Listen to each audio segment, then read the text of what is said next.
4 août. Cher Makar Alexievitch, au nom du ciel, Makar Alexievitch, procurez-vous de l'argent. Empruntez-en le plus vite possible. Pour rien au monde, je n'aurais voulu vous demander une aide dans les circonstances présentes, mais vous ne savez pas dans quelle situation je me trouve. Il nous est impossible de demeurer dans cet appartement, en aucun cas. J'ai eu de terribles désagréments, et vous ne pouvez imaginer dans quelle agitation intérieure je me trouve en cet instant, combien je suis bouleversée. Figurez-vous, mon ami, que ce matin, un monsieur inconnu, âgé, presque un vieillard, avec beaucoup de décoration, est venu chez nous.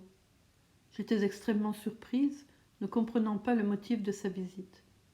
Fedora venait justement de sortir pour faire une course. Il se mit à me questionner, m'interrogea sur mon genre de vie et sur mes occupations. Sans attendre la fin de mes explications, il me déclara qu'il était l'oncle de cet officier.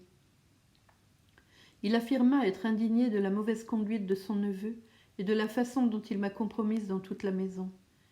Il m'assura que son neveu n'est qu'un gamin, une tête brûlée. Il m'offrit de me prendre sous sa protection. Il insista en même temps pour que je ne prête pas l'oreille aux jeunes gens, ajoutant qu'il sympathisait à ma situation comme un père, qu'il éprouvait des sentiments paternels pour moi et serait disposé à m'aider en tout. Je rougissais, me demandant ce que je devais en penser, mais je ne me hâtais point de le remercier. Il m'a pris la main de force, m'a tripoté le menton, observa que j'étais charmante et qu'il était ravi de constater que j'avais des fossettes sur les joues. Dieu sait ce qu'il m'en a dit. Pour finir, il voulut m'embrasser en prétextant qu'il était vieux. Il est si répugnant. Fedora entra à ce moment. Il se troubla un peu, affirma de nouveau qu'il ressentait de l'estime pour moi à cause de ma modestie et de ma bonne conduite, et qu'il souhaitait que j'aie confiance en lui et ne le craigne point.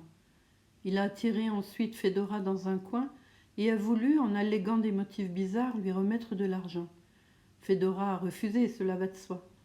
Finalement, il s'est décidé à partir, mais à renouveler ses assurances, promettant de revenir une autre fois et de m'apporter des boucles d'oreilles. Il paraissait très confus lui-même. Il m'a conseillé de changer d'appartement et m'a recommandé un logement qu'il dit être très bien et qui ne me coûterait rien. Il a déclaré qu'il ressentait beaucoup d'affection pour moi parce que je suis une jeune fille honnête et raisonnable.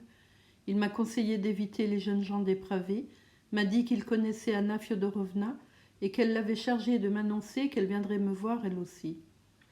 À ce moment, j'ai tout compris. Je ne sais quelle colère m'a saisie. C'était la première fois de ma vie que je me trouvais dans une situation pareille. Je me suis mise dans tous mes états. Je lui ai crié mon indignation à la face. Il s'est troublé complètement. Fedora est venue à la rescousse à cet instant et l'a presque mise à la porte de notre logis. Nous avons conclu que toute l'affaire avait été montée par Anna Fyodorovna. D'où nous connaîtrait-il sans cela?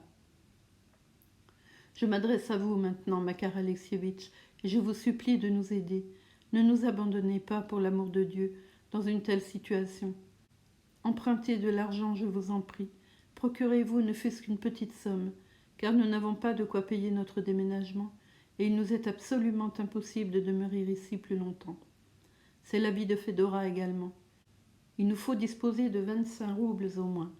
Je vous les rendrai, je les gagnerai par mon travail. Fedora m'apportera de nouvelles commandes dans quelques jours, en sorte que si vous hésitiez par hasard, à cause du taux élevé exigé, ne vous laissez pas arrêter par cette difficulté. Consentez à tout. Je vous rembourserai entièrement, mais au nom du ciel, ne me laissez pas sans appui. Il m'en coûte certes de vous importuner actuellement, mais vous êtes à cette heure mon seul espoir. Adieu, Makar Alexievitch, pensez à moi et que le Seigneur vous accorde de réussir dans vos démarches. V.D.